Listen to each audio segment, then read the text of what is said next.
ఓం శ్రీ గురుభ్యో నమః. ఓం హం హనుమతే నమః. సుందరకాండ ఈ పేరు వింటేనే విజయం ఖచ్చితంగా వరించి తీరుతుంది. అంతటి శక్తివంతమైన సుందరకాండలో 5 శక్తివంతమైన శ్లోకాలు ఈరోజు పారాయణం చేసుకుని వాటి యొక్క పూర్తి అర్థాలను తెలుసుకుందాం. మొదటి శ్లోకం: బుద్ధిర్బలం యశోధైర్యం నిర్భయత్వం అరోగత అజాడ్యం వాక్పటుత్వం చ హనుమత్ స్మరణాత్ భవేత్. దీని అర్థం, హనుమంతుణ్ణి నిత్యము స్మరించటం వల్ల బుద్ధి, బలము, కీర్తి, ధైర్యము, భయం లేకపోవటము, ఆరోగ్యము, ఉత్సాహము మరియు మాట్లాడేటటువంటి నైపుణ్యము, దాన్నే వాక్ చాతుర్యము అంటారు, ఇవన్నీ కూడా లభిస్తాయి. రెండవ శ్లోకం: మనోజవం మారుత తుల్యవేగం జితేంద్రియం బుద్ధిమతాం వరిష్టం వతాత్మజం వానర యోధముఖ్యం శ్రీరామదూతం శరణం ప్రపద్యే. మనసు అంతటి వేగము కలవాడు, వాయువుతో సమానమైన వేగము కలవాడు, ఇంద్రియాలను జయించినవాడు, బుద్ధిమంతులలో శ్రేష్టమైన వాడు, వానర సైన్యానికి ముఖ్యుడైన ఆ శ్రీరామదూత హనుమంతుణ్ణి నేను శరణు వేడుతున్నాను అని ఈ శ్లోకం యొక్క అర్థము.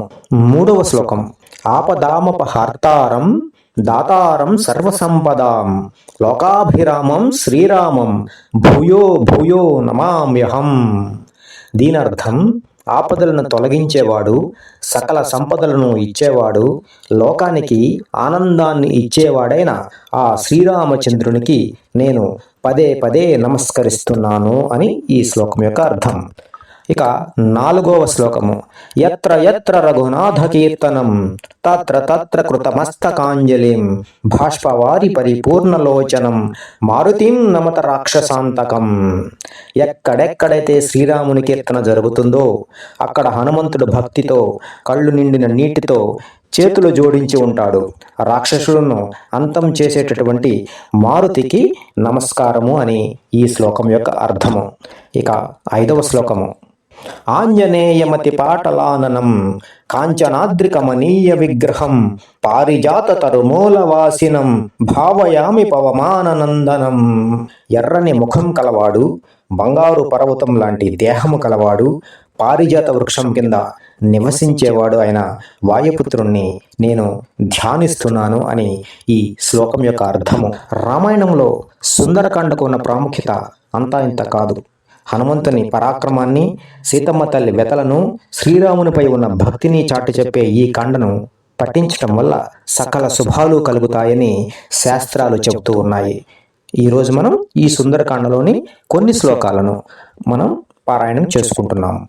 ఇప్పుడు మరొక్కసారి ఈ శ్లోకాలను పారాయణం చేసుకుంటూ ఈ శ్లోకాలను చదవటం వల్ల ఏ ఏ ఫలితాలు వస్తాయని శాస్త్రాలు చెబుతున్నాయో వివరంగా చూద్దాం.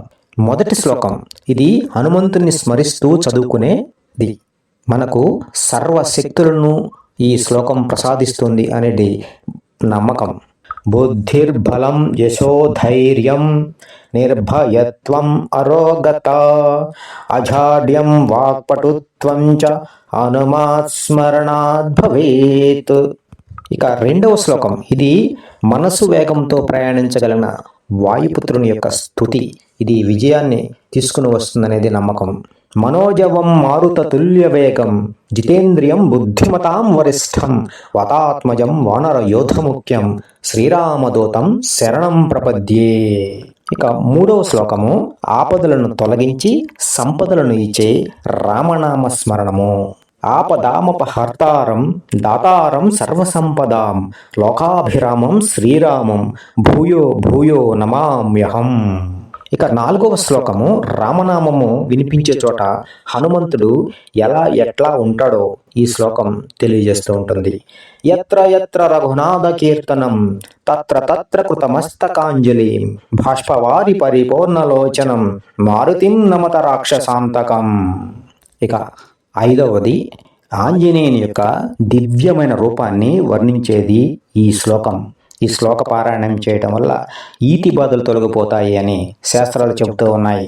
ఆంజనేయమతి పాటలాననం కాంచనాద్రికమనీయ విగ్రహం పారిజాత తరుమూలవాసినం భావయామి పవమాననందనం. ఈ 5 శ్లోకాలను ప్రతిరోజు పఠించడం వల్ల మన జీవితాలలో సానుకూలమైన మార్పులు వస్తాయి. ఈ వీడియో మీకు నచ్చినట్లయితే లైక్ చేయండి, మీ మిత్రులతో పంచుకోండి. మరిన్ని ఆధ్యాత్మిక విషయాల కోసం మా ఛానల్ను సబ్స్క్రైబ్ చేసుకోండి. జై శ్రీరామ్. ఓం హం హనుమతే నమః. ఓం శ్రీ గురుభ్యో నమః.